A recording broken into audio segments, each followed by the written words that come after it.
अस्सलाम वालेकुम जी। ये है पहाड़ी पौधा हबादी या पहाड़ी लोकल ज़बान में इसे सौंचल भी कहा जाता है। कदीम यूनान और तिब की किताबों में इसका जिक्र पाया जाता है।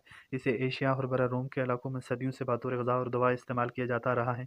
इसके पत्ते गोल और 5 से 7 हिस्सों में तकसीम होते हैं। इसके फूल छोटे सफ़ेद या हल्के गुलाबी तने के साथ चिपके होते हैं। रवायती इस्तेमाल में पुराने बुज़ुर्ग इसको कुदरती फ़ाइबर कहते थे। इससे इसका जो शानदार नज़ला, ज़ुकाम, खांसी, गले की खराश और सीने की जकड़न में मुफीद समझते थे। ज़ख्म या सोजिश में पत्तों का लेप जिस्मानी दर्द को कम करने के लिए इस्तेमाल किया जाता था। इसको कब्ज़, कुशाह और पेट की जलन के लिए इस्तेमाल किया जाता था। तिब में इसको कुदरती फ़ाइबर कहा जाता है। हमला ख़वातीन डॉक्टर या हकीम के मशवरे के बगैर कभी भी इस्तेमाल ना करें। ये मालूमात नादंश के लिए है, डॉक्टर का मुतबादल हरगिज़ नहीं। ऐसे ही मज़ीद दिलचस्प मालूमात के लिए चैनल को सब्सक्राइब करें।